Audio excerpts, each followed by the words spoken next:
اعوذ باللہ من الشیطان الرجیم، بسم اللہ الرحمن الرحیم۔ السلام علیکم، آپ سب لوگوں کو آج کی قرآن کلاس میں خوش آمدید۔ سب سے پہلے تو اللہ پاک کا شکر ادا کروں گا کہ اللہ پاک نے پھر سے یہ موقع دیا اور یہ توفیق دی کہ اکٹھے بیٹھ کر ہم اس طرح سے قرآن پاک کا مطالعہ کریں، اور مجھے یہ توفیق دی کہ آپ لوگوں کے سامنے بیٹھ کر اپنی ایک چھوٹی سی کوشش پیش کروں جس حد تک میں کر سکا ہوں۔ اور کچھ چیزیں ایسی ہیں جو میری کوشش ہوتی ہے کہ ہر لیکچر کے شروع میں بتا دی جائیں، کیونکہ اکثر اوقات ویورز ایسے بھی ہوتے ہیں ہمارے جو پہلی دفعہ ہمیں دیکھ رہے ہوتے ہیں، تو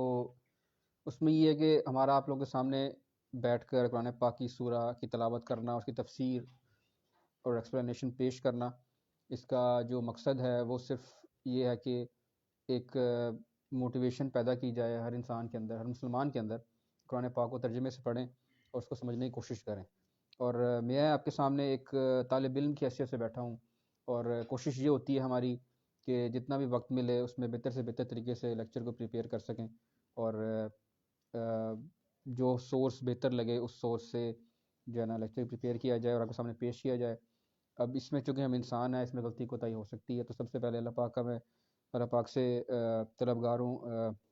معذرت کا اللہ تعالیٰ سے معافی مانگوں اس چیز کے لیے اگر مجھ سے کوئی غلطی ہو جائے۔ تو کوشش لیکن یہ ہوتی ہے کہ صحیح الفاظ سے اور صحیح معنی جو ہے وہ سورہ کا وہ پیش کیا جائے۔ تو چلتے ہیں ہمارا آج کے ٹاپک کی طرف۔ آج کی جو ہمارا ٹاپک ہے وہ سورہ الغاشیہ، سورہ نمبر 88 ہے قرآن پاک کی، اور بہت ہی پیاری سورہ ہے۔ اچھا، اور پہلے بھی متعدد بار عمر فاروق صاحب نے، یاد بھائی نے ملٹیپل ٹائمز یہ چیز ڈسکس کی ہے کہ سورہ جو ہیں قرآن پاک کی صورتیں، ان میں تھوڑی ڈویژن ہے مکی اور مدنی کے حوالے سے۔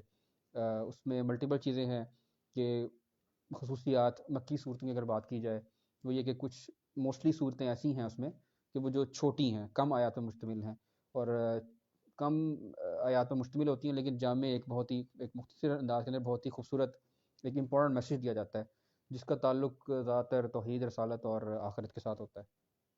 اور 30ویں پارے کی موسٹلی سورج جو ہیں وہ مکی صورتیں ہی ہیں۔ اس میں مدنی صورتیں ہیں وہ لینتھ میں بھی زیادہ ہیں، اور ان میں ان ٹاپکس کے علاوہ جو ہمارے معاشیات، جو زندگی کا ہمارا نارمل ڈے ٹو ڈے رہن سہن اس کے بارے میں، اور اس کے علاوہ متعدد ٹاپکس کے اوپر وہ اس میں بات کی جاتی ہے۔ لیکن دیکھا جائے اگر سورہ غاشیہ کی تلاوت بھی اگر اس کی تو کریں گے اور اس کا ترجمہ ہم پڑھیں گے، تو یہ جو سورہ غاشیہ ہے یہ اس کا جو پیغام ہے، یہ بتانے سے پہلے کہ یہ مکی ہے یا مدنی، جسے میں نے پہلے ایکسپلین کیا کہ اس کا جو پیغام ہے وہ توحید اور آخرت کے اوپر بیسڈ ہے۔ تو اس سے یہ لگتا ہے، اس سے ہی سمجھ میں آتی ہے بات کہ یہ سورہ جو ہے وہ مکی سورہ ہے۔ اور اس میں جیسے میں نے بتایا کہ سورہ غاشیہ، اس کا نام کے بارے میں پڑھ لیتے ہیں۔ اس کا جو نام ہے وہ اسی سورہ کی پہلی آیت سے لیا گیا ہے، غاشیہ۔ اور جیسے میں نے ذکر کیا کہ یہ مکی سورہ ہے تو یہ مکہ میں نازل ہوئی، اور اس میں توحید اور آخرت کے بارے میں بات کی جا رہی ہے۔ تو یہ مکہ کے بھی اب ایگزیکٹلی کس دور میں یہ نازل کی گئی، کیونکہ ہم جانتے ہیں کہ جو سورہ ہے یا کوئی بھی آیات آپ صلی اللہ علیہ وسلم پر نازل کی جاتی تھی وہ موقع کی مناسبت سے نازل کی جاتی تھی۔ آیا وہ کفار سوالات پوچھا کرتے تھے آپ صلی اللہ علیہ وسلم سے مختلف چیزوں کے بارے میں، کوئی ایسی چیزیں جو آپ صلی اللہ علیہ وسلم سے بہت پہلے جو امتیں گزری ہیں، جو انبیاء گزرے ہیں، ان کے بارے میں سوالات ہوا کرتے تھے صرف آپ صلی اللہ علیہ وسلم کو ٹیسٹ کرنے کے لیے، کیونکہ وہ تو ویسے ہی نہیں مانتے تھے آپ صلی اللہ علیہ وسلم کو کہ یہ نبی ہیں اللہ کے، اس لیے تنگ کرنے کے لیے مختلف سوالات جو ان کے ذہن میں آتے تھے، ان کی عقل کے مطابق، عقل اور فہم کے مطابق جو لگتا تھا ان کو وہ سوالات پوچھا کرتے تھے۔ تو ان کی جوابات کے طور پہ کبھی کوئی آپ صلی اللہ علیہ وسلم کو دلاسہ دینے کے لیے، تسلی دینے کے لیے، ان کو موٹیویٹ کرنے کے لیے کبھی پریشانی کی حالت میں ہوا کرتے تھے وہ۔ ہم نے متعدد صورتیں ایسی ڈسکس کی ہیں، ان کی ہم تفسیر پیش کی، جن کا اصل معنی، اصل موضوع یہ تھا کہ وہ آپ صلی اللہ علیہ وسلم کو موٹیویٹ کرنے کے لیے اور کسی پریشانی میں ان کو سمجھانے کے لیے کہ بھی جو آپ کے ساتھ ہو رہا ہے وہ پہلے بھی ہو چکا ہے، اس لیے آپ نے پریشان نہیں ہونا، اور جو آپ کام کر رہے ہیں اسی محنت سے کرتے جائیں، اس کا جو انجام ہوگا وہ اچھا ہوگا۔ تو اسی طریقے سے یہ سورہ بھی جو ہے جو نازل کی گئی آپ صلی اللہ علیہ وسلم پر، اور اس میں مخاطب جس کو کیا جا رہا ہے وہ کفار مکہ ہیں، ان کو مخاطب کر کے بتایا جا رہا ہے، کیونکہ وہ آپ صلی اللہ علیہ وسلم کی باتوں پر یقین تو کرتے نہیں تھے۔ تو یہ جو جیسے میں نے بات کی کہ یہ جو بات اوریجنیٹ ہوئی وہ کس سے تھی کہ یہ زمانہ مکہ کے کس وقت میں یہ جو ہے نا وہ نازل کی گئی، تو یہ وہ بالکل سٹارٹ کا دور بھی نہیں تھا، اور تھوڑا سا اس کے بعد کا دور تھا کہ جس میں آپ صلی اللہ علیہ وسلم نے کھلے عام لوگوں کو دعوت دینا اسلام کی شروع کر دی ہوئی تھی۔ تو سب سے بیسک جو بنیاد جو انہوں نے شروع کی وہ توحید سے شروع کی کہ اللہ پاک کو ایک ماننا، اور اس چیز کا بتانا کہ کیوں بتانا کہ جن حرکتوں کے اندر وہ کفار مکہ پڑے ہوئے تھے، جن بری عادتوں کے اندر وہ پڑے ہوئے تھے، ان کو یہ بتانا کہ یہ جو آپ حرکتیں کر رہے ہو، یہ اخلاقی برائیاں جو آپ کر رہے ہو، اس کا انجام برا ہوگا۔ کیوں برا ہوگا؟ کیونکہ اللہ پاک نے بتایا کہ صحیح کیا اور غلط کیا ہے، پہلی چیز۔ دوسری کہ یہ جو حرکتیں ہم کر رہے ہیں، یہ اس دنیا میں تو ہم کر کے چلے جائیں گے، ہمیں دوبارہ اٹھایا جائے گا۔ مطلب آخرت کا پیغام دے رہے تھے ان کو کہ دوبارہ اٹھایا جائے گا، اور اس دنیا میں جو ہم ایک امتحان اور ایک ٹیسٹ کی حیثیت سے یہاں پر وقت گزار رہے ہیں، اس کے ایک پل کا حساب لیا جائے گا آپ سے۔ تو توحید اور رسالت کا تذکرہ اس میں کیا جا رہا ہے، لیکن یہ وہ وقت تھا جس میں آپ توحید اور آخرت کی بتائی جا رہی اس بات۔ تو لیکن یہ وہ وقت تھا کہ اس میں آپ نے عام تبلیغ شروع کر دی تھی، لیکن لوگ آپ کی باتیں سننے کے باوجود آپ کی باتوں کو نظر انداز کر رہے تھے، کہ ان کو یقین ہی نہیں تھا کہ جو پیغام آپ دیتے تھے کہ اللہ پاک کو ایک ماننا ہے، وہ ایک ہی اللہ ہے، اس کا کوئی شریک نہیں ہے، ٹھیک ہے، اور اس نے اس تمام کائنات کو، انسانوں کو، چرند پرند، ہر قسم کے جاندار کو اللہ پاک نے پیدا کیا، اور یہ ماننا کہ یہ ہمیں آخرت میں حساب لیا جائے گا، یہ وہ باتیں سنتے تھے لیکن وہ نظر انداز کرتے تھے، وہ اس چیز پر خاص کوئی فوکس نہیں کرتے تھے، وہ کہتے تھے ہاں ایک کان سنا دوسرے کان سے نکال دیا والی بات ہوتی تھی۔ تو یہ اس زمانے کے اندر یہ سورہ نازل کی گئی تھی۔ اچھا، اور جیسے میں نے ذکر کیا کہ اس میں جو موضوع تھا وہ توحید اور آخرت کا تھا، تو اس کا جو موضوع اور مضمون ہے انہی دو چیزوں کے اوپر بیسڈ ہے۔ لیکن اب میں نے جیسے بتایا کہ یہ نازل تو آپ صلی اللہ علیہ وسلم پر کی گئی، لیکن اس کے مخاطب جو کیا جا رہا ہے، کچھ ایسی آیات ہیں یا کچھ ایسے اس کے پورشن ہیں جس میں مخاطب ڈائریکٹلی کیا جا رہا ہے کفار مکہ کو۔ اب وہ اس بات پہ یقین نہیں کر رہے کہ اللہ ایک ہے، وہ اس بات پہ یقین نہیں کر رہے کہ آخرت میں ہمیں دوبارہ اٹھایا جائے گا، ان کو اس بات کی عقل اور فہم ان کو اس بات کی اجازت ہی نہیں دیتی کہ وہ یہ سوچ پائیں کہ ہمیں مرنے کے بعد دوبارہ اٹھایا جائے گا۔ وہ تو صرف بلیو ہی کرتے تھے دنیا کی ایک زندگی کے اوپر کہ جو ٹائم ہمیں مل گیا اس میں ہی ہم نے اچھے طریقے سے جو ہمارے نفس کے مطابق جو ہمیں اچھا لگے گا، جو اس کو اچھا لگے ہمارے نفس کو، وہ ہم کام کریں گے، اور مر جائیں گے تو ختم سب کچھ، دوبارہ ہمیں اس چیز کا، اس دنیا کا حساب نہیں ہوگا۔ تو ان کو تھوڑا سا جوڑنے کے لیے، تھوڑا سا ان کو عقل دلانے کے لیے کہ تم کر کیا رہے ہو، کچھ اللہ پاک نے ان سے سوالات کیے تھے۔ تو سب سے پہلا سوال جو اس میں کیا تھا اللہ پاک نے ان لوگوں سے، کفار مکہ سے، وہ یہ کہتے تھے کہ کیا تمہیں اس دن کا خوف نہیں ہے جس کے بارے میں تمہیں یہ رسول صلی اللہ علیہ وسلم بتا رہے ہیں کہ ایک وقت ایسا آئے گا جس میں تمہیں اٹھایا جائے گا تمہیں مرنے کے بعد، اس وقت میں اس سے پہلے اگر دیکھا جائے تو قیامت آئے گی، تمام دنیا تباہ ہو جائے گی، اس کے بعد ایک وقت آئے گا جس میں تمام لوگوں کو دوبارہ سے زندہ کیا جائے گا اور جمع کیا جائے گا، جزا اور سزا کا وقت آئے گا۔ تو تم اس وقت سے کیوں نہیں ڈرتے؟ تو تمہیں اس بات پر، یا تمہیں یہ جو رسول میں بتا رہا ہے آخرت کے بارے میں، تو تم اس چیز پر یقین کرنے والے کیوں نہیں ہو؟ تو ایک وہ دن آنے والا ہے، ٹھیک ہے، تو اس میں تمہارا حساب ہوگا۔ اس کے بعد یہ بتایا جا رہا ہے کہ اب وہ اللہ پاک کو نہیں مانتے تھے، ٹھیک ہے، وہ شریکوں کو مانتے تھے، مطلب لات، منات اور عزا، ملٹیپل انہوں نے اپنے بنائے ہوئے تھے، اور اللہ پاک کو مانتے تھے لیکن ایک کی حیثیت سے، وہ یا ایک ہی خالق کی حیثیت سے، دنیا کو ایک ہی خالق اس حیثیت سے جو ہے نا وہ اللہ پاک کو نہیں مانتے تھے۔ تو اس بارے میں ان کو یہ بتایا جا رہا ہے کہ باقی چیزیں تو چلے وہ سمجھ نہیں پا رہے کہ دوبارہ مرنے کے بعد دوبارہ اٹھایا جانا، وہ اس چیز کو تو دیکھتے ہیں کہ وہ جس دنیا کے اندر رہ رہے ہیں اس میں اللہ پاک نے ان کو بے تحاشا نعمتیں دی ہیں۔ نعمت اگر ایک بات کی جائے تو ایک آسمان ہے، ایک زمین ہے، ایک آب و ہوا ہے جو کہ ٹوٹلی کنڈکٹیو ہے، کس چیز کے لیے؟ انسان کے زندہ رہنے کے لیے۔ تمام کائنات کو اس حساب سے اللہ پاک نے، یا زمین کی اگر ہم بات کر لیتے ہیں، جتنا ہمارا علم ہے وہ یہ کہ زمین کے اوپر جاندار ہیں، تو یہ کہ وہ یہ اس زمین کو اس حساب سے اللہ پاک نے تیار کیا کہ اس پر انسان زندہ رہ سکیں، اس کے کھانے پینے کا بندوبست، آب و ہوا کے ذریعے اس کے آکسیجن کا بندوبست، آب و ہوا کے ذریعے پانی کا بندوبست، بارش اور بادل کی بات کی جائے، آسمان میں سورج ہے، چاند تارے ہیں، سورج ہمیں دن کی نئی روشنی فراہم کرتا ہے، ایک جیسے سردیوں میں ہم دیکھتے ہیں کتنی دھند ہوتی ہے تو دھند میں ٹھنڈ لگتی ہے، جب سورج نکل آتا ہے تو ہمیں تھوڑی سکون محسوس ہوتا ہے۔ یہ سب کچھ اللہ پاک نے نظام بنایا، یہ ہمارے لیے، انسان کے لیے ضروری ہے ایک چیز یہ۔ تو ان کو بتایا جا رہا ہے کہ یہ چیز تو تم دیکھتے ہو، یہ تو چیزیں وہ جو نہیں ہے جو آپ جو نہ دیکھ پاؤ۔ موت کے بعد دوبارہ اٹھنے والا کانسیپٹ تو ان کو سمجھ میں سے بھی نہیں آتا ہوگا، کیونکہ مرنے کے بعد واپس تو آتا نہیں، یا کسی نے آگے ان کو بتایا ہوگا کہ بھائی ایسے ہوگا، ٹھیک ہے۔ رسول آپ صلی اللہ علیہ وسلم ان کو بتا رہے تھے جن کی باتوں پر یقین کر نہیں رہے تھے۔ تو وہ اللہ پاک نے یہ کہا کہ بھائی چلو اس چیز پر نہیں، تم یہ تو دیکھو کہ یہ ایک کوئی سسٹم چل رہا ہے، انسانوں کو زندہ رہنے کے لیے، جانداروں کو زندہ رہنے کے لیے ایک زمین بنائی گئی ہے، آسمان، آب و ہوا۔ اس کے علاوہ جانداروں میں اگر بات کی جائے تو یہاں پر ایک جانور کا ذکر ہے، اونٹ کا ذکر ہے یہاں پر۔ اونٹ کے بارے میں بتا کر یہ کہا جا رہا ہے کہ کبھی تم نے دیکھا اس کو؟ کیا تم نے کبھی تخلیق پہ کبھی غور نہیں کیا؟ کبھی تمہارے پاس صحرا ہے اگر، تو صحرا میں چلنے کے لیے ایک بہترین جانور تمہیں دے دیا گیا، ٹھیک ہے، تجارت کرتے ہو اس کے تھرو سفر کرتے ہو، ٹھیک ہے۔ اور اگر دیکھا جائے تو تھوڑا اگر نظر اس پہ دوڑائی جائے اور عقل کے استعمال کیا جائے تو صحرا میں سفر کرنے کے لیے دور دور تک کوئی پانی نہیں ہوتا، اس کے مطابق اونٹ کو تخلیق اس طرح سے کیا گیا کہ وہ لمبے عرصے تک بغیر پانی کے رہ سکتا ہے، ٹھیک ہے، اس کا سٹرکچر اس طرح کا ہے کہ وہ گرمی اس کو برداشت کر سکتا ہے یا لمبے عرصے تک چل سکتا ہے، ٹھیک ہے، پانی کو سٹور کر سکتا ہے، اس کو پانی کی پیاس نہیں لگتی زیادہ لمبے عرصے تک، وہ وزن اٹھا سکتا ہے۔ تو اتنا بہترین طریقے سے اللہ پاک نے ایک جانور، ان کو صرف ایک جانور کی مثال دی جا رہی ہے یہاں پہ، اونٹ کی، کہ فراہم کیا آپ کو، جس کے تھرو آپ تجارت کرتے ہو، سفر کرتے ہو، تو کیا یہ بلا وجہ تیار ہو گیا؟ کیا بلا وجہ ہی وہ اس کی تمام جو سٹرکچر اور تمام جو اس کی صحت اور ہمت ہے وہ اللہ پاک نے، یا بغیر کسی وجہ کے وہ اس طرح تیار ہو گیا کہ جس کے تھرو انسان فائدہ اٹھا سکیں؟ نہیں، اللہ پاک کہتا ہے ایسا نہیں ہے کہ ایک چیز اگر تمہیں دی گئی ہے جو تمہاری ضروریات پہ پورا اترتی ہے تو وہ بلا وجہ کہیں سے نہیں آ گئی، وہ کوئی دھماکہ پھٹنے سے ہر چیز تیار نہیں ہو کے یا کہیں سے باہر نہیں آ گئی، کوئی ان کے پیچھے کوئی ہے، کوئی ایسی ذات ہے، کوئی ایسی بڑی کوئی ہیونلی کوئی ذات ایسی ہے جو کہ اس سسٹم کو چلا رہی ہے، جس نے اس جانور کو ہمیں فراہم کیا تاکہ تم لوگ اپنے تجارت اور سفر کا انتظام کر سکو۔ تو دوسرے موقع پہ جیسے میں نے بتایا کہ نعمتوں کے بارے میں اللہ پاک ذکر کر رہے ہیں اور نعمتوں کے بارے میں بتا کے سوال کر رہے ہیں کہ بھی یہ نعمتوں پہ تم غور و فکر کیوں نہیں کرتے، ٹھیک ہے، ان کے پیچھے کوئی نہ کوئی ذات چلانے والی ہے جس کو چلا رہی ہے سسٹم کو، جو ابھی تک چلتی آ رہی ہے، اس کے باوجود تم انکاری ہو۔ تو یہ جو ذات اس دنیا کو بنانے، چلانے، آب و ہوا، زمین، اونٹ کو بنانے میں ایک کی ہمت اور طاقت رکھتی ہے، تو وہ ذات ایسی کیوں نہیں ہو سکتی کہ تم یقین نہیں کرتے کہ تمہیں دوبارہ اٹھایا جائے گا؟ جو ذات اس چیز کو بنا سکتی ہے، ایک مرتبہ بنا سکتی ہے، اس کو دوبارہ بھی زندہ کر سکتی ہے مرنے کے بعد۔ اچھا، اس کے بعد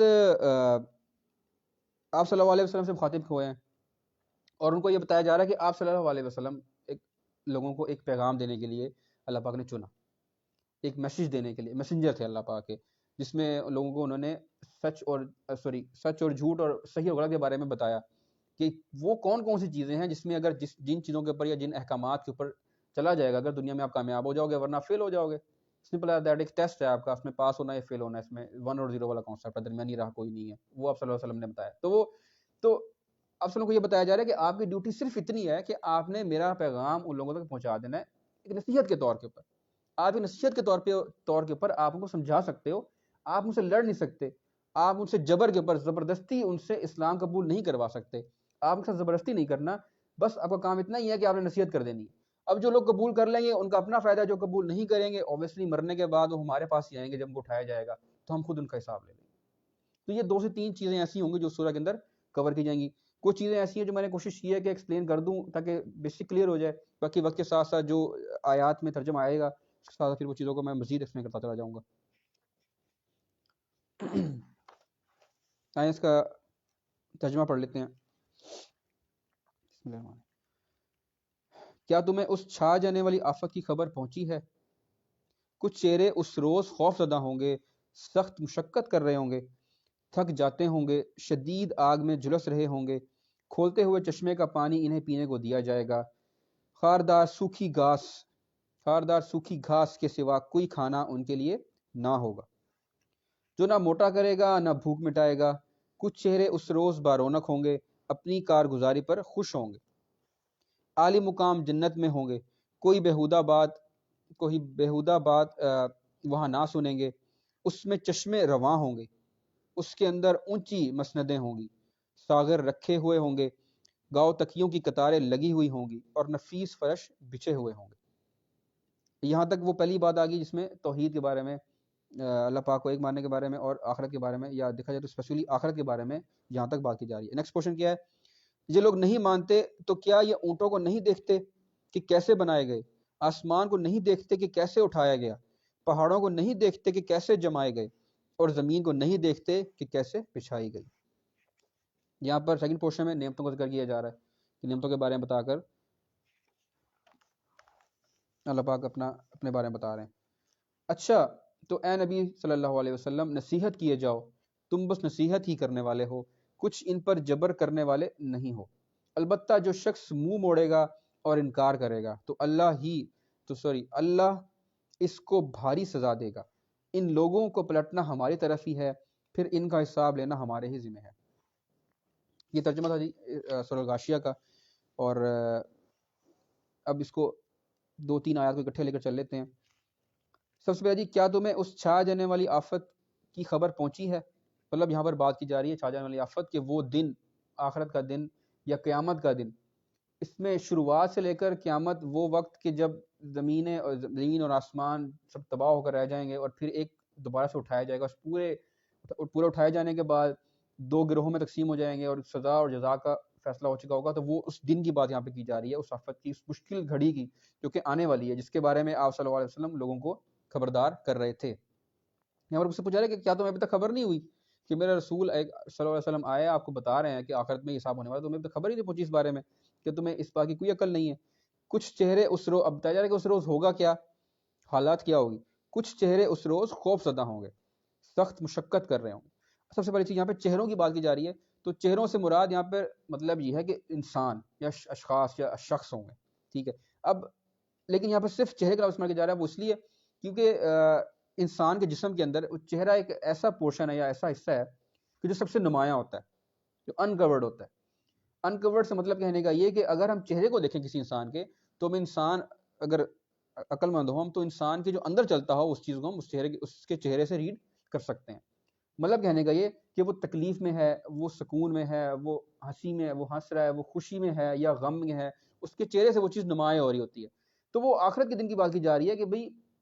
جب یہ بات ہو گئی کہ بھی دو گروہ بنیں گے اور سزا اور جزا کا کانسیپٹ اس میں ہے، تو چہروں سے نمایاں ہو جائے گا۔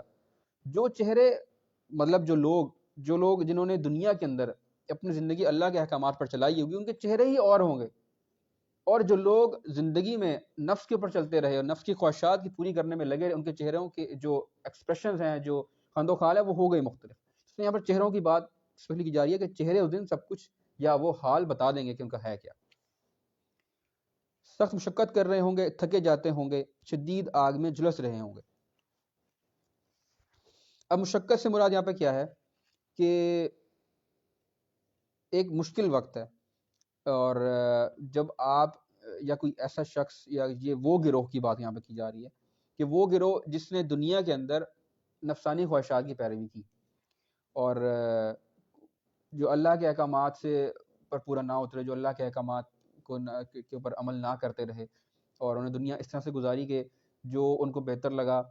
چاہے وہ صحیح ہو چاہے وہ غلط بھی ہو، وہ اس غلط کے عمل کے اوپر چلتے رہے۔ تو دنیا انہوں نے اپنی زندگی گزاری وہ اپنی مرضی سے گزارتے رہے، ٹھیک ہے۔ تو وہ دنیا کے اندر بھی وہ ذلیل و خوار اس طرح سے ہوتے ہیں کہ وہ دنیا کے اندر بھی، فار ایگزامپل ہم پیسے کی ایگزامپل لے لیتے ہیں کہ جو لوگ کہ ساری عمر بندہ یہی کوشش کرتا رہتا ہے کہ کسی سے پیسہ بنا لوں، کسی سے اپنا گھر بنا لوں، کسی سے بڑی گاڑی لے لوں، یہی خواہشات ذہن کے اندر ہوتی ہیں۔ ایک عام انسان کی اگر ہم بات کر لیتے ہیں، تین چار مین چیزیں ہی ہوتی ہیں، فیملی ہوتی ہے، پیسہ جمع کرنے کی ہوتی ہے، گھر کی خواہش ہوتی ہے، گاڑی، یہ چھوٹی چھوٹی چیزیں ایسی ہیں جو کہ ہر ایک انسان کی کامن خواہش ہوتی ہے موسٹلی لوگوں کی، ٹھیک ہے۔ تو دنیا میں بھی مشقت کرتے رہتے ہیں، بس پڑھ لیا، پڑھنے کے بعد جاب کر لی، جاب میں پھر لگے رہے، پھر ترقی، پھر جاب لگے رہے، پھر ترقی، اس چیزوں میں لگا رہتا ہے انسان، بس پیسہ جوڑتا رہتا ہے کسی کے سے اپنی خواہشات کو پورا کر لیں۔ تو دنیا کے اندر بھی ہم مشقت میں لگے رہتے ہیں۔ جب ہم اس مشقت کے اندر لگے رہیں گے اور اپنی خواہشات کو پورا کرنے کے چکر میں لگے رہیں گے، اور احکامات اللہ نے جو ہمیں بتائے، جو ہم پر جو احکامات اللہ کے ان کو بجا نہیں لائیں گے، ان کے احکامات پر عمل نہیں کریں گے ہم، تو اوبیسلی اگر دنیا میں ہم مشقت میں ہیں تو آخرت میں بھی مشقت میں ہی ہوں گے، کیونکہ ہم اپنی خواہشات کے پیچھے لگے رہے، ہم نے تو اللہ کے احکامات پر عمل ہی نہیں کیا، اپنی جو نفسی خواہشات پورے کرتے رہے۔ اس کا مطلب یہ ہے کہ ہم اللہ کے احکامات پر نہیں چل پائے، تو اوبیسلی ہم فیل ہی ہوں گے آخر میں جا کے۔ وہ گروہ تو جس نے دنیا کے اندر ٹیسٹ کے اندر جو ٹیسٹ اس کو دیا گیا، اس میں وہ ٹیسٹ کی جو تمام شرائط و ضوابط تھے اس پہ نہیں پورا اترا، تو پھر آخر میں فیل ہو جائے گا وہ۔ تو یہ اس گروہ کی بات کی جا رہی ہے کہ وہ دنیا میں بھی مشقت میں رہیں گے اور آخرت میں بھی مشقت میں ہی ہوں گے، وہ تکلیف میں ہوں گے، ان کے اوپر عذاب آ رہا ہوگا۔ کس طریقے سے عذاب آ رہا ہوگا؟ تھکے جاتے ہوں گے، شدید آگ میں جھلس رہے ہوں گے، مطلب وہ آگ میں جھلس رہے ہوں گے۔ کھولتے ہوئے چشمے کا پانی انہیں پینے کو دیا جائے گا، کہ اگر اب وہ دیکھیں مشقت میں ہے، انسان تھک جاتا ہے، جب مشقت کرے گا تو تھک جائے گا۔ دنیا کی اگر ہم بات کر لیتے ہیں، جب بھی ہم کوئی ایکٹیویٹی کریں گے ہم تھک جائیں گے، مطلب کرے گا ہمیں پیاس لگے گی، ہم پانی پئیں یا کچھ کھانے کو ہمیں ملے۔ تو یہاں بات یہ ہے کہ اب مشقت کر رہے ہیں، وہ تھک گئے، اب آگ میں جھلس رہے ہیں، اب گرمی لگی، وہ چاہیں گے ہمیں کچھ چیز دی جائے، پیاس لگے گی ہمیں کچھ چیز پینے کو دی جائے۔ تو چونکہ یہ ان کا عذاب چل رہا ہے تو کیا ہوگا، ان کو پینے کے لیے بھی کیا دیا جائے گا؟ کھولتے ہوئے چشمے کا پانی انہیں پینے کو دیا جائے گا۔ جب آپ پانی پئیں گے تو ان کا جسم ہی تبدیل ہو جائے گا، کئی جگہوں پر آتا ہے کہ آنکھیں باہر آ جائیں گی، ان کی آنتیں باہر آ جائیں گی، اور مختلف چیزیں ان کے جسم پہ ہوں گی جس طرح کا پانی پیا جائے گا، اس سے کوئی ان کو سکون حاصل نہیں ہوگا۔ اگر ان کو پیاس اس میں گرم پانی دیا بھی جائے گا تو ان کو کوئی سکون حاصل نہیں ہوگا، ان کو تکلیف ہی ہوگی۔ اور کھانے کے لیے کیا دیا جائے گا؟ اس میں ذکر کیا کہ تھک جاؤ گے تو پیاس بھی لگے گی اور کچھ کھانے کا دل کرے گا۔ خاردار سوکھی گھاس کے سوا کوئی کھانا ان کے لیے نہ ہوگا. اچھا سوکھی گھاس ملٹیپل جگہوں پہ قرآن پاک کے اندر یہ چیز آ چکی ہوئی ہے کہ جو جو جو جہنم کے اندر ہوں گے ان کی خوراک کیا ہوگی. کئی جگہوں پر زرکوم کا ذکر آیا ہے, کئی جگہوں پر ایسے سوکھی گھاس کا ذکر آیا ہے, تو کئی جگہوں پر زخموں کے اندر جیسے پیپ بن جاتی ہے اس کے لیے مختلف لفظ, اس کے لیے لفظ استعمال کیا گیا, وہ ان کو کھانے کے لیے دیا جائے گا. تو یہ وہ چیزیں ہیں جو کہ نہیں کھا سکتے ہم, عام انسان کھا ہی نہیں سکتا اس چیز کو, ٹھیک ہے نا. اگر آپ کھاؤ گے بھی تو کھانے سے پہلے تکلیف ہو رہی ہے, اس کھانے سے مزید آپ کو تکلیف ہوگی. یہ وہ چیزیں. کس طرح کا عذاب؟ پینے کے لیے کھولتا پانی دیا جائے گا اور کھانے کے لیے خاردار سوکھی گھاس کے سوا کوئی کھانا نہ دیا جائے گا. تو یہاں پر یہ بھی جیسے میں نے بتایا کہ قرآن پاک کے اندر ملٹیپل جگہوں کے اندر آیا ہے کہ جہنم میں جو لوگ ہوں گے ان کو کھانے کے لیے ملٹیپل ڈفرنٹ چیزوں کا ذکر آیا, کہیں زرکوم کا ذکر آیا, کہیں زخم کے پیپ کا ذکر آیا, کہیں سوکھی خاردار سوکھی گھاس کا ذکر آیا. تو اس میں یہ کہ ایسا بھی پاسبل ہے کہ جہنم میں درجے ہوں, ٹھیک ہے, ان درجوں کے مطابق درجوں میں کیا ہوگا کہ ہر جو گناہ گار ہوگا اس کو اپنے گناہوں کے مطابق ہی کوئی نہ کوئی چیز کو کھانے کے دی جائے گی. ہوتا کسی کو زرکوم دی جائے, کسی کو خاردار سوکھی گھاس دی جائے, ٹھیک ہے. تو یہ ایسے بھی پاسبل ہے اس میں. اور اس کے بعد جی جو نہ موٹا کرے گا, اب کھانے کے بارے میں بات کی جائے گی کہ خاردار سوکھی گھاس جو کھائے گا, جو نہ موٹا کرے گا نہ بھوک مٹائے گا, کہ جس کو فائدے کے لیے اس کو سوچ کر وہ کھائے گا کہ یار مجھے بھوک لگی ہے میں کچھ کھاؤں, اس سے اس کا کوئی فائدہ اس طرح کا نہیں ہوگا. مزید اس کو کیا ہوگا, نہ وہ موٹا کرے گا, مطلب نہ اس اندر جان آئے گی, نہ اس اندر طاقت آئے گی, نہ ہی اس کی بھوک مٹا سکے گا. تو یہ سب سے پہلے قیامت کے ذکر کر کے یہ اس گروہ کا ذکر کیا گیا یہاں پہ کہ جو گروہ دنیا کے اندر احکامات پر اللہ کے نہ چل پایا. آگے اگر ہم دیکھیں تو جس گروہ کا ذکر کیا جا رہا ہے وہ کون سے لوگ ہیں؟ کچھ چہرے اس روز بارونق ہوں گے, اپنی کارگزاری پر خوش ہوں گے. اب یہ ان لوگوں کا یا اس گروہ کا ذکر کیا جا رہا ہے کہ جو قیامت کے بعد جزا اور سزا کے اندر جب وہ ان کو پیش کیا گیا تو اس میں وہ پاس ہو گئے, مطلب اپنے ٹیسٹ کے اندر جو رزلٹ آنا تھا اس میں وہ پاس ہو گئے, ٹھیک ہے. وہ جو جیسے نارمل اگر ہم دیکھیں دنیا کے اندر دیکھتے ہیں جب بھی رزلٹ آتا ہے تو جو بچے پاس ہو جاتے ہیں ان کے چہرے رونق, ان چہروں پہ خوشی ہوتی ہے, اندر ان کی خوشی ہوتی ہے جو ان کے چہرے سے نمایاں ہو رہی ہوتی ہے. مطلب سادہ الفاظ میں دیکھا جائے گا اندر خوشی ہوتی ہے جو ان کے چہرے سے نمایاں ہو رہی ہوتی ہے کہ ہم پاس ہو گئے, ہم اچھے نمبروں سے پاس ہو گئے, اللہ کا شکر ہے, ادا کرتے ہیں, سو اینڈ سو فورس کی چیزیں ہوتی ہیں. تو اس دن بھی پھر ایسا ہی ہوگا کہ جو دنیا کے اندر اللہ کے احکامات پر چل کر گزرے لوگ, آخرت میں بھی کیا ہوگا ان کے ساتھ, اگر وہ سکسیسفل ہو جاتے ہیں اس ٹیسٹ کے اندر, وہ پاس ہو جاتے ہیں, مطلب جزا و سزا کے اندر ان کو ان کے تکلیفوں جو انہیں دنیا کے اندر تکلیفیں اٹھائیں, جو اللہ کی راہ پر چلنے کے لیے, جو تقوی اختیار کرنے کے لیے جو جن تکلیفوں سے وہ گزرے, ان تکلیفوں کو ان کو صلہ کس طرح سے ملے گا کہ وہ آخر دنیا میں تو تکلیف میں رہے ہوں گے وہ, لیکن آخرت کے اندر ان کو اس کا ایک اچھا صلہ ملے گا. اچھا صلہ ایسا ملے گا کہ وہ جنت میں ہوں گے اور ان کے چہرے بارونق ہوں گے, ان کے چہرے روشن ہوں گے, ان کے اندر ایک خوشی ہوگی جو ان کے چہرے سے نمایاں ہو رہی ہوگی. آگے آتا ہے جی اسی گروہ کے بارے میں, عالی مقام جنت میں ہوں گے, کوئی بےہودہ بات وہاں نہ سنیں گے, اس میں چشمے رواں ہوں گے, اس کے اندر اونچی مسندیں ہوں گی, ساغر رکھے ہوئے ہوں گے, گاؤ تکیوں کی قطاریں لگی ہوں گی اور نفیس فرش بچھے ہوئے ہوں گے. تو جیسے پچھلے گروہ کا ذکر کیا گیا کہ وہ مشقت میں بھی ہوں گے, یہاں پر ہے وہ سکون میں ہوں گے. وہ اگر کچھ کھانے پینے کو ان کو کچھ چاہے گا تو ان کو ایسی چیز ملے گی جو پہلے جس گروہ کا ذکر ہوا, پینے کے لیے کھولتا پانی ملے گا, کھانے کے لیے خاردار سوکھی گھاس ملے گی. جہاں پر کیا ہے کہ ساغر لگے ہوئے ہوں گے, ان کو کسی چیز کو بلانے کی, کسی چیز کی ضرورت ہوگی تو وہ فوراً ان کو وہاں پر مل جائے گی. اچھی ان کو جگہ رہنے سہنے کے لیے اچھی جگہ دی جائے گی, ان کے بیٹھنے کے تکیے لگے ہوئے ہوں گے. مطلب کمپیریزن کیا جائے تو یہ دو گروہ ایسے ہیں, آخر میں جو فیصلہ ہوگا 1 اور 0 کا وہ یہ ہے. 0 جو پہلے والے لوگ ہیں اور 1 وہ لوگ ہیں جو کامیاب ہو جائیں گے. تو اللہ پاک ان کو یہ بتا کر اللہ پاک نے ان کو مخاطب کر کے سورہ کے اندر کفار مکہ کو یہ بتا رہا ہے کہ بھی یہ جو رسول آپ صلی اللہ علیہ وسلم آپ کے پاس آئے اور آپ کو بتا رہے ہیں, پیغام دے رہے ہیں, یہ اس چیز سے بچا رہے ہیں آپ کو. اگر وہ آپ کو اللہ کے راستے پر چلنے کا حکم دے رہے ہیں تو اللہ نے ان کو بھیجا تو حکم دے رہے ہیں, اور وہ اس لیے دے رہے ہیں تاکہ آپ آخرت میں کامیاب ہو جاؤ, نہ کہ ان لوگوں کے اندر آ جاؤ جن کو پینے کے لیے کھولتا ہوا پانی ملے گا. تو اگر کامیاب ہونا ہے, اگر آخرت میں اگر آپ چاہتے ہو کہ آپ کو اچھی جزا ملے اس چیز کی, تو آپ کو جو احکامات بتائے جائے اس پر عمل کرنا پڑے گا, ورنہ آپ فیل ہو جاؤ گے اور یہ آپ کی حالت ہوگی. اچھا نیکسٹ پڑھا جاتا ہے جیسے میں نے پہلے بتایا تھا کہ اپنی نعمتوں کے بارے میں, اور وہ چیزیں جو چونکہ کفار مکہ سمجھ تو رہے نہیں ہے ان میسیجز کو یا ان باتوں کو جو آپ بتا رہے ہیں, تو جو چیز ان کے سامنے ہے اگر اس سے اگزامپل دے کے اس سے تاکہ وہ آسانی سے ان چیزوں کو ریلیٹ کر سکیں, ان کی اگزامپل دے کر یہاں پر آپ جو ہے نا اللہ پاک جو ہے وہ لوگوں کو سمجھا رہے ہیں اپنے وجود کے بارے میں بتا رہے ہیں کہ میں ایک وجود رکھتا ہوں اور مطلب ایک ذات ہے جو سسٹم کو چلا رہی ہے. کون کون سی نعمتیں؟ یہ لوگ نہیں مانتے تو کیا یہ اونٹوں کو نہیں دیکھتے کہ کیسے بنائے گئے؟ کیا اونٹوں کو نہیں دیکھتے کہ کیسے بنائے گئے؟ آسمان کو نہیں دیکھتے کہ کیسے اٹھایا گیا؟ پہاڑوں کو نہیں دیکھتے کہ کیسے جمائے گئے؟ اور زمین کو نہیں دیکھتے کہ کیسے بچھائی گئی؟ تو یہاں پہ چار چیزیں آ رہی ہیں، اونٹوں کا ذکر کیا جا رہا ہے، آسمان کا، پہاڑوں کا اور زمین کا۔ تو اونٹوں کا اس میں نے پہلے بتایا کہ صحرا کا جانور ہے، اور اس کی تمام سٹرکچر، خند و خال، اس کی جو فزیکل ایٹریبیوٹس ہیں، جس کے اندر کریکٹرسٹکس ہیں، وہ ساری کی ساری ان بلٹ ہیں صحرا میں رہنے کے لیے، صحرا میں چلنے کے لیے، صحرا میں سفر کرنے کے لیے، جس کا وہ جو عرب کے لوگ تھے بہت زیادہ استعمال بھی کرتے تھے تجارت کے اندر یا سفر کرنے کے لیے۔ تو ان چیزوں سے ایزیلی ریلیٹ کر کے اللہ پاک اپنی نعمتوں کے بارے میں بتا رہے ہیں کہ تمہیں ایک جانور دیا گیا جو کہ تمہاری ضرورت پہ پورا اترتا ہے۔ تو یہ بلا وجہ نہیں اتر گیا، بلا وجہ نہیں ہے ایسا کہ وہ تمہاری ہر ایک ضرورت جو صحرا کے اندر ہونی چاہیے اس کو پورا کر رہا ہے۔ کوئی نہ کوئی ذات ہے، اس نے سوچ سمجھ کر ایسی جانور وہاں پہ رکھا جس کو آپ استعمال کر سکو اور فائدہ حاصل کر سکو۔ تو اس میں کچھ اونٹ کے بارے میں کچھ ایٹریبیوٹس ہیں میں بتانا چاہوں گا یہاں پہ کہ کیا خصوصیات اونٹ کے اندر پائی جاتی ہیں۔ ایک تو یہ کہ جیسے ہم چیز جانتے ہیں کہ اونٹ جو ہے کیونکہ صحرا کا جانور ہے، وہاں پانی اویلیبل لمبے لمبے فاصلے پر نہیں ہوتا، تو یہ بہت زیادہ لمبے عرصے تک بغیر پانی پیے رہ سکتا ہے۔ اچھا، اب یہ کیوں رہ سکتا ہے؟ اس کے بارے میں آتا ہے کہ جی اس کے جو بلڈ سیلز ہیں ان کی شیپ ہے وہ اوول شیپ کے اندر ہوتی ہے، ٹھیک ہے؟ تو اس سے کچھ اللہ پاک نے کچھ اس طرح کا سسٹم کے اندر رکھا ہوا ہے، اس کی بلڈ سیلز کی جو شیپ ہے اوول ہے، جس کی وجہ سے یہ زیادہ لمبے عرصے تک اگر پانی نہ بھی پیے تو یہ زندہ رہ سکتا ہے، اس کو اتنی پیاس نہیں لگتی۔ اور جس میں نے ذکر کیا کہ یہ جو عرب کے لوگ تھے اس کو تجارت کے لیے استعمال کرتے تھے، سامان لے کر آنے جانے کے لیے، تو یہ اس کے بارے میں آتا ہے کہ یہ 400 سے 800 کلو گرام تک کا وزن اٹھا سکتا ہے، اور یہ وہ جانور ہے واحد کہ جو بیٹھی ہوئی حالت میں اگر اس کے اوپر وزن رکھ دیا جائے تو اس میں کھڑا ہو سکتا ہے۔ ضروری نہیں ہے کہ کھڑا ہو تو اس کے اوپر وزن ڈالا جائے، یہ بیٹھا ہوگا، آپ کو وزن رکھ دو، یہ چلنے کا جب اس کو اشارہ کیا جائے، اس کو آگے لے جائے تو یہ کھڑا ہو سکتا ہے۔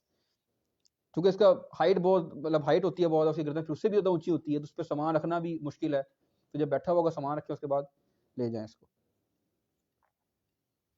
اچھا، ایک اور چیز یہاں پر آتی ہے کہ سرد موسم کے اندر یہ 6 سے 8 ماہ تک بغیر پانی پیے بھی رہ سکتا ہے، اور یہ اپنے اندر جو ہے تقریباً 173 لیٹرز کا پانی اس کے اندر سٹور ہو سکتا ہے، اپنے اندر یہ اپنی ضرورت کے مطابق 173 لیٹر کا پانی بھی سٹور کر سکتا ہے۔ اچھا، ایک بہت ہی خوبصورت بات جو اس کے اندر پائی جاتی ہے وہ یہ کہ صحرا کے اندر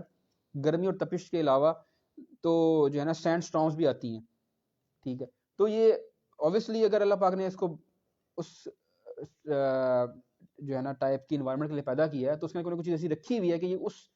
سینڈ سٹارم کے اندر بھی اپنے آپ کو سروائیو کر سکتا ہے، اس میں چل سکتا ہے۔ جو یہ کہ آتا ہے کہ اس کی ہماری آنکھ مطلب اس کی آنکھ کے اندر ملٹیپل جھلیاں ہوتی ہیں، ٹھیک ہے؟ کچھ جھلیاں ایسی ہوتی ہیں جو نارمل حالت میں استعمال کرتا ہے کہ جس وقت کوئی سٹارم میں نہیں آئی ہوئی، کوئی طوفان نہیں آیا ہوا، لیکن جب کوئی طوفان آتا ہے تو یہ اس کی جھلیاں ایسی ہوتی ہیں کہ جو ملٹیپل جھلیاں جو کہ اس کو آنکھوں کو بچا لیتی ہیں، ٹھیک ہے؟ اس ریت سے آنکھوں کو بچا لیتی ہیں لیکن اس کو دکھنے میں وہاں پر مدد کرتی ہیں۔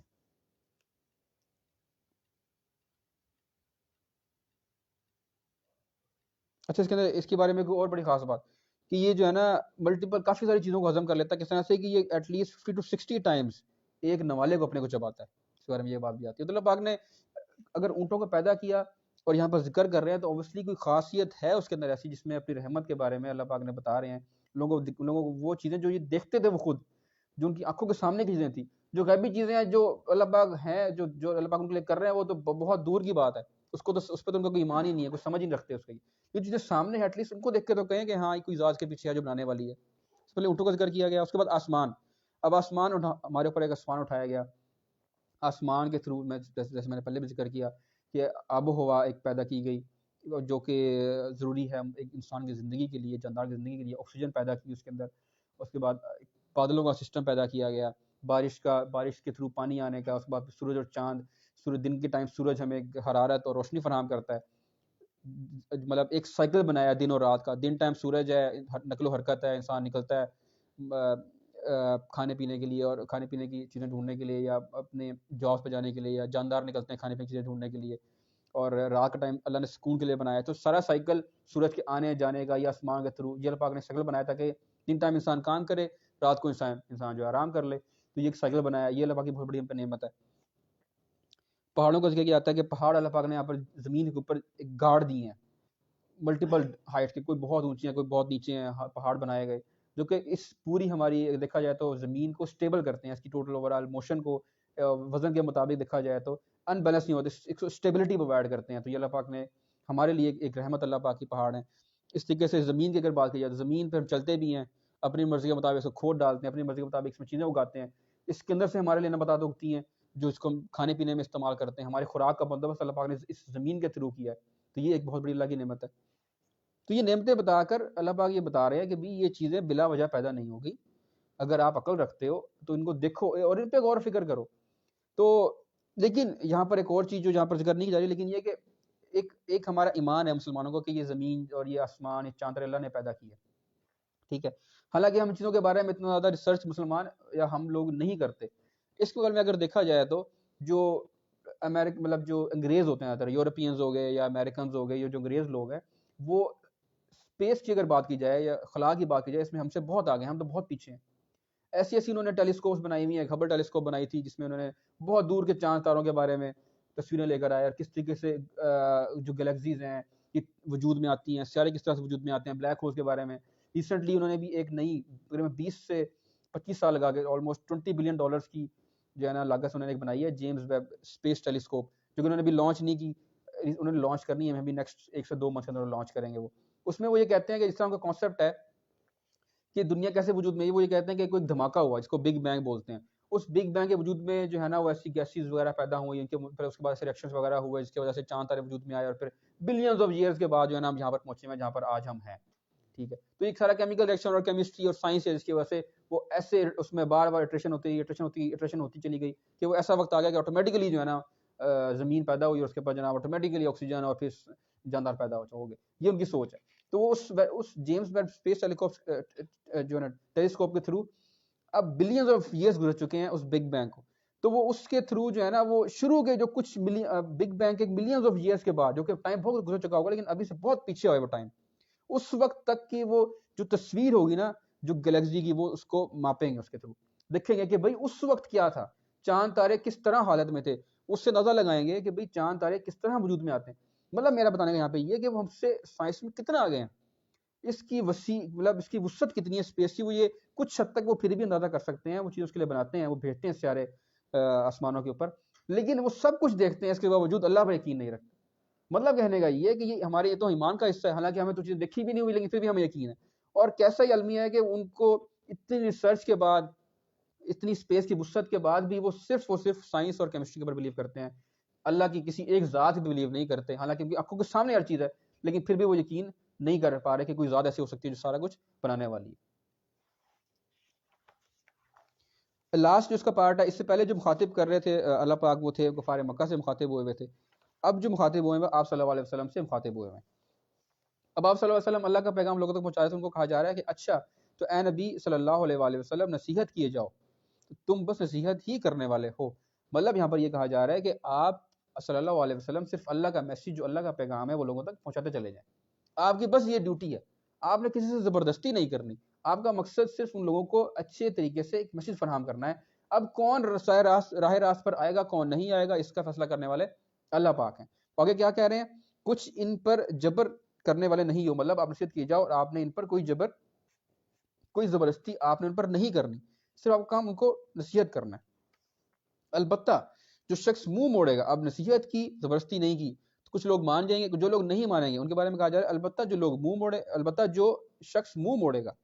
اور انکار کرے گا تو اللہ اس کو بھاری سزا دے گا. جیسے بالکل وہی چیز اگر دیکھی جائے تو اکثر صورتوں میں ایسے ہوتا ہے کہ شروع کی جو آیات ہوتی ہیں وہ آخری آیات سے کچھ نہ کسی طریقے سے انٹرلنک ہو رہی ہوتی ہیں. تو یہاں پر کیا بات کی جا رہی ہے، جو لوگ منہ موڑیں گے ان کو کیا بھاری سزا دی جائے گی، جو کہ شروع میں بتا دی گئی ہے کہ کیسے وہ کھانے کے لیے کیا دیا جائے گا، ان کو پینے کے لیے کیا دیا جائے گا. تو یہ اس طریقے سے جو سورہ ہے وہ کس طریقے سے کمپلیٹ ہو رہی ہے، یہاں پر پورا میسیج جو ہے وہ اس سورہ کا وہ کمپلیٹ یہاں پہ ہو رہا ہے. ان لوگوں کو پلٹنا ہماری طرف ہی ہے، پھر ان کا حساب لینا ہمارے ذمہ ہی ہے، ہمارے ہی ذمہ ہے. مطلب کہ وہ لوگ جو لوگ آپ صلی اللہ علیہ وسلم کی باتوں پر ایمان نہیں لے کر آئیں گے اور احکامات پر اللہ کے نہیں چلیں گے، اوبویسلی مرنا تو انہوں نے ہے، کیونکہ جان ختم ہو جائے گی. جب یہ جان ختم ہو جائے گی پھر سارا کام ختم، کوئی آپ کا عمل نہیں ہے پھر جو آپ دنیا میں کر چلے گئے، بس وہی ہے سب کچھ. پھر تو اگر آپ غلط عمل کر کے چلے گئے اور آپ نے آپ صلی اللہ علیہ وسلم کی باتوں پر یقین نہیں کیا، اللہ کے احکامات پر نہیں چلے، تو اوبویسلی اللہ پاک یہ کہہ رہے ہیں کہ آپ نے ان پر زبردستی نہیں کرنی، میسیج پہنچاؤ. جو لوگ نہیں مانیں گے جب وہ مریں گے تو ہمارے پاس ہی آئیں گے، ہمارے پاس جب آئیں گے تو اس کو پھر ہم ان کو جو سزا ہمیں لگے گی، جو سزا ان کے لیے ایک ڈیفائن کر دی گئی ہے وہ سزا ان کو ہم دیں گے. تو اللہ پاک سے دعا یہ ہے کہ ہمیں بھی جو ہے نا اللہ پاک اپنے احکامات پر چلنے اور اپنے احکامات کو پورا کرنے کے اللہ پاک توفیق عطا فرمائے، اور کسی بھی غلط کام یا برے کام سے بچنے کی توفیق عطا فرمائے، اور لوگوں تک اس کا میسیج پہنچانے کی ہم سب کو توفیق عطا فرمائے. جزاک اللہ.